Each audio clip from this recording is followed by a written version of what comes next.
The risk of employing people. Let's have a look. Hello everyone, Florian.Heise here, and welcome to another episode of HeiseSays. Grab your stein and let's have a look at this news.com.au article written by Alexis Carey, because I think it's actually quite interesting and it demonstrates, well, one of the risks of employing someone. You've got to remember, a job isn't a right, it's a privilege. You need to, well, if someone wants to create a job, you need to take on a whole lot of responsibility, a whole lot of risk, a whole lot of potential liability. And this here demonstrates an example of the risks that employers take on. So let's have a look at this. A tradie bear hug. A bear hug costs firm $600,000 over a broken ankle. A site supervisor whose workplace prank backfired horribly and caused a shocking industry has also cost the company a hefty sum. So the people who've hired him now have to pay $600,000. Which is concerning, everyone. Which is very concerning. That's the risk when you hire people. And this is also one of the issues of when the government brings in legislation to preference one group over another with anti-discrimination legislation. That presents another risk. That increases, it's another avenue of legal action. It's another potential point of getting sued. These are all things that people need to consider. So then employers think, you know what, no, sorry, this person may be the best for the job, but they also come with this other inherent risk, so I can't afford it. I can't take that risk on. Or, you know what, I'm just not going to hire people, I won't grow, or I'll offshore that work where I don't have to worry about that risk. That's the problem. That's the rules that are designed to make it all fairer and intervene in the market can actually cause more damage than they realize.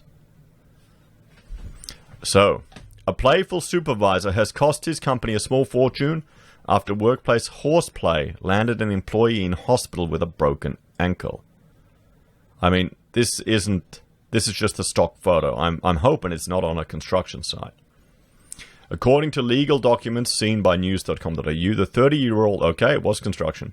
The 33-year-old construction laborer, Johnny Agia, who was employed through a labor hire firm, was working at a site under the control and direction of TRN Group in Arids in New South Wales when the incident occurred on April 13th, 2016.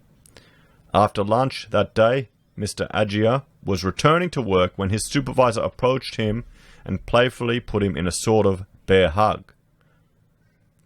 But the pair overbalanced and fell over, with the supervisor falling on the worker's right leg, causing him immediate and extreme pain.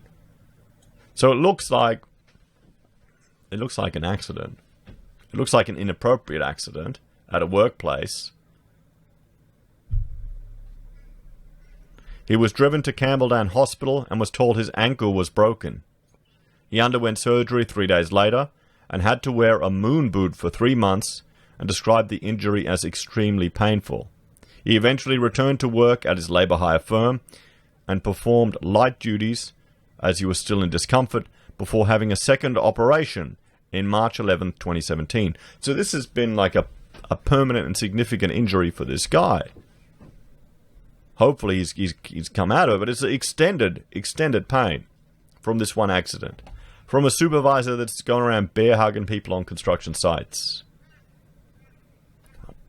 Guys, tell me what you do on your sites. It's not something I've experienced, going around getting bear hugs, but then I'm the architect, usually looking at stuff. And it's all people standing in front of things they don't want you to see. In July, he stopped working at the company, as the company no longer had appropriate light duties for him, and in November he underwent a third surgery. 3 surgeries. The court heard Mr.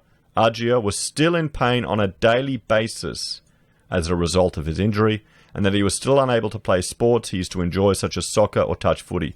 You've got to feel sorry for the supervisor. If he was just trying to be friendly, playing around a bit, being stupid, you wouldn't want this to affect someone, would you? He is unable to help with many physical household chores and has been left with scars on his ankle he describes as quite gnarly. and being very sensitive to touch. He said the mishap had taken a big toll on him as someone who was previously active and independent and is now frustrated as he can't go to the gym or do tasks he used to enjoy. Mr. Agia was also disappointed he had to give up work within the construction industry, although he has since found casual work as a security officer conducting alarm monitoring. I mean, this looks like it's going to have a long-term disability on this guy. The court ruled that the defendant had a duty to maintain discipline at the site to prevent a risk of injury from skylarking. This included providing proper supervision at the site, taking steps to discipline any worker involved in skylarking, and to train its employees as to the need to eliminate or minimize the risk created by skylarking. But here's a question. Is it easy to fire people if they are skylarking? Do you need to give them multiple warnings? Would the business, if they've implemented a training policy in place, then tried to fire the person and couldn't, would that have raised issues? It also found that Mr. Agia did not have the opportunity to ask his supervisor to stop, or that his actions were an active participant in skylarking or horseplay, and that it was not reasonable for the plaintiff to have taken steps to prevent